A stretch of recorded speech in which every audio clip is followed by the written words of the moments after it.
Dean, obviously we know that there'll be a forced change with Quinny out, but is there anything else that you guys have thought of in terms of combinations that you can share with us? Yeah, definitely. I think we would be silly not to try and look at other combinations going forward. So the last 2-3 days since the test ended, we have obviously been chatting around the possibilities of a few changes. Yeah, obviously Carl Verheyen comes in for Quinny, which was always something that we were aware of and we'd already planned around that. But yeah, we haven't just made up our minds just yet with regards to what other changes we might possibly enforce starting tomorrow. Following up on that, have you guys made a decision yet on whether to play a spinner or not? I'm always a fan of having a frontline spin bowler. I think Kesh of late has put up his hand, and he kind of still deserves his spot within the side.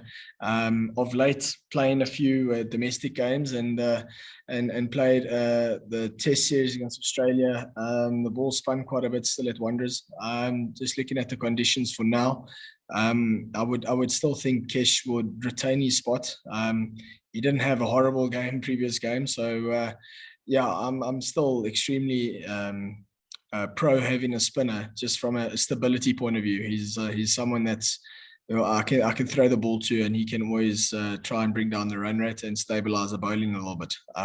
So yeah, as it stands now, I'm pretty sure Kesh will still retain his spot. First, I would like to congratulate Sips on in advance for the ring belt tomorrow at the Bull.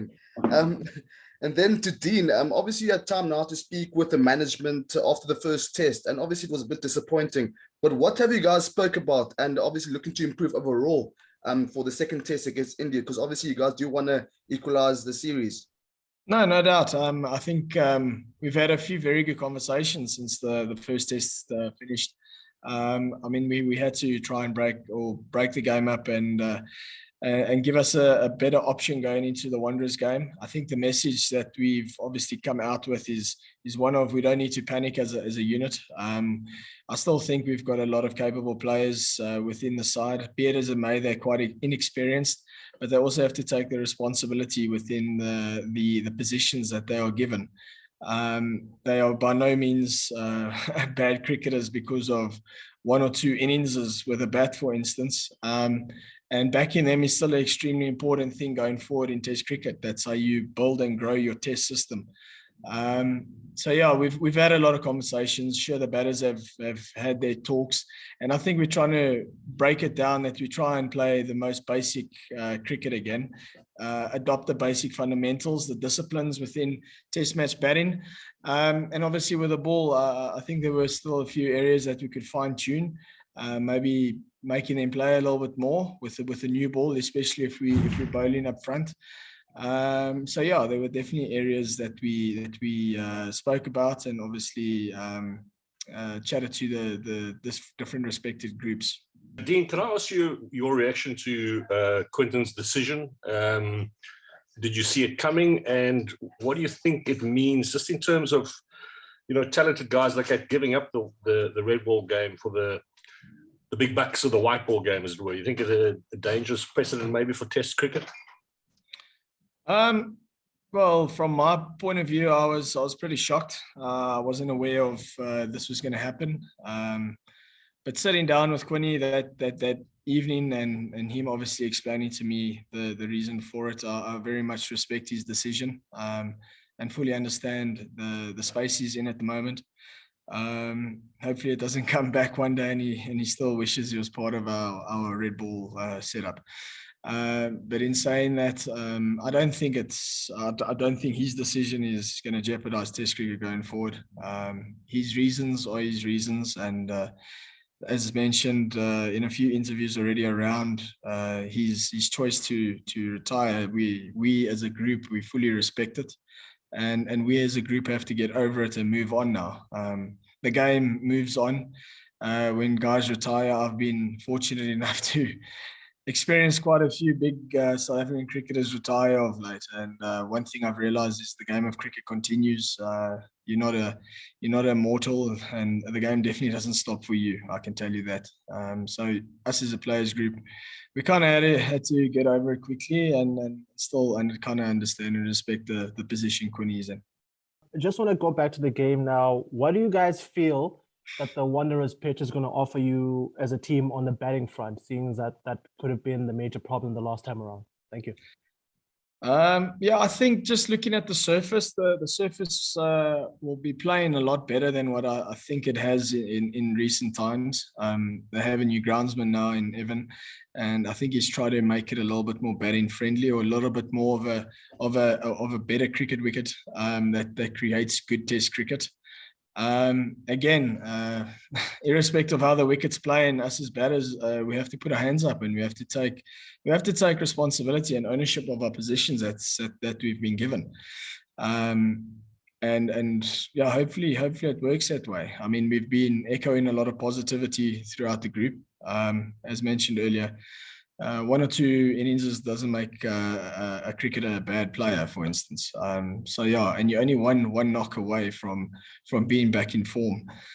So there's a lot of positives for us going into the next test tomorrow. Yeah, and hopefully we can adopt the language that we've been speaking in the last few days. There has been some talk about playing 7 specialist batsmen. Presumably conditions do dictate whether that's something you do or not. But having said what you said about Keshav Maharaj, would you be comfortable with just 4 frontline bowlers, 3 seamers and a spinner, or does the Wanderers not look like it's going to be supportive of that? Yeah, good question, Ken. But again, I go back to the way Kesh has been as a test player for us. I know sometimes you're inclined to go horses for courses, but I think he's one that adapts to whatever conditions that's in front of him. I entrust that he is a very, very smart and clever cricketer, and his record of late speaks for itself. But saying that, I still think having a left-arm spinner bowling to the Indian batters who have 10 right-hand batters as well, they only have 1 left-hander in Rishabh Pant. It's something for us to utilize as well. Tactically, we can always be a lot better, but still from a stability point of view, Kesh still has an extremely big role for us to play in this test series. You knew before the end of the test match in Centurion that you wouldn't have Quinton around for the rest of the series, and of course it is in the past.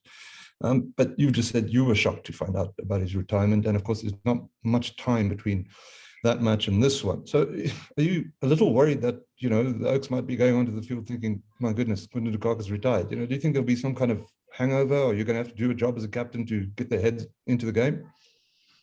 No, I don't think there will be that, because I mentioned to us as a group that the game moves on, and there's responsibility for us as the rest of the squad to carry and conduct ourselves like international players. We still have to be extremely professional around this. We still have a test series to level and hopefully win in Cape Town. So I don't think there's going to be a hangover of a shock retirement by Quinny.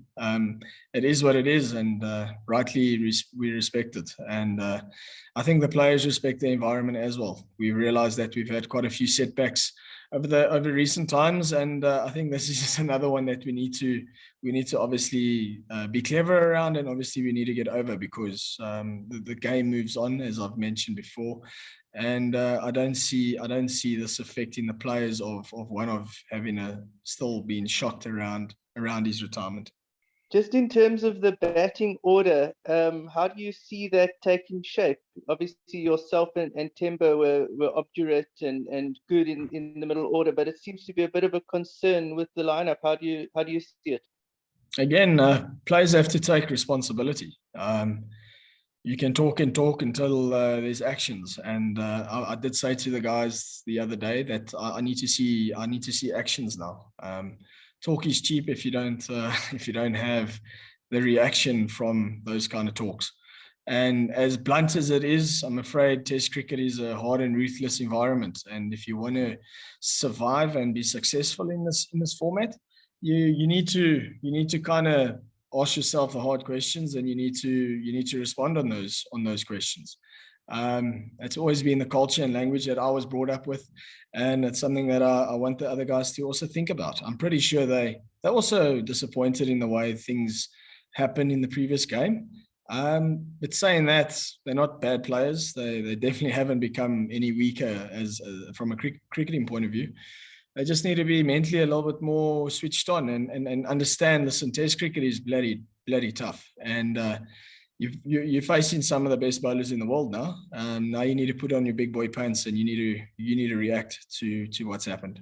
Dean, I just realized when you spoke about retirements that pretty much since your debut, every year there's been a big retirement. Tell me about it.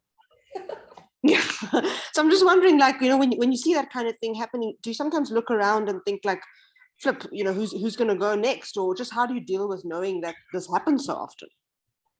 For those, I can't answer that question because if it was up to me, I wouldn't have had any of those guys retire around.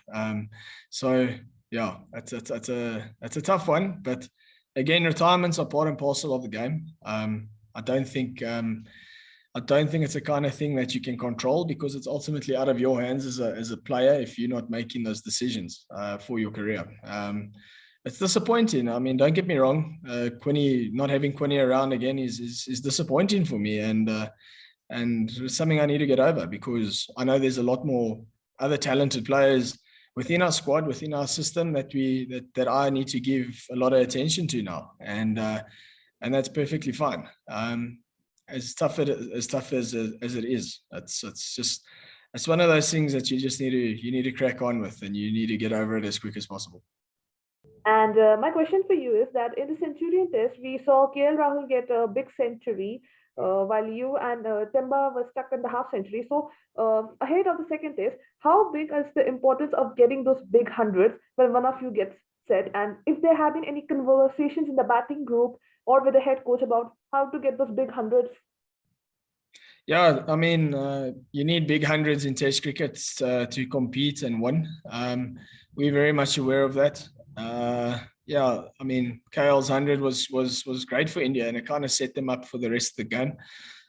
So trust me, I'm very disappointed that we had the 250s within the Test, knowing that I'm a guy that can come in and also score big hundreds, and that's also my job that I need to look after. And Temba as well. Temba needs to push on. He needs to stop getting those good 50s and start getting those hundreds again, because we know how far it goes from a team point of view with regards to setting up a team and also taking away a lot of time in the game as well. So yeah, it's definitely an area that I thought was maybe the turning point within the first Test, and also the area I think is still going to be quite important for the next few. Dean, there's been quite a lot of mixed reaction with regards to Quinton de Kock's retirement these past days after the game in the South African public. I just wanted to check with you if you can give the public a bit of an insight into the cricket environment professionally, especially now during the pandemic, with regards to the amount of time that you guys travel, the toll that it takes on you mentally and physically. Maybe then the public can understand it a little bit more as to why this is such a difficult thing to do. People think it's glamorous and you live in massive houses and drive nice cars, and you get free clothing. That is part of it. But the flip side around this is it's extremely demanding on personal lives. If you're in a relationship, it's extremely difficult because we spend a lot of time away from home. As it works, as it is now, if you play white ball cricket, you're away from home for maybe 2 months playing IPL, and if that's all you do, you got 10 months at home for you to be around your loved ones. If you play 3 or 4 Test series, that's potentially 6 to 8 months away from home in a year. So I can understand the toll of it on yourself, and especially now we live in these bubbles, and the people that construct our bubbles are trying their utmost to try and make it a lot more player friendly now.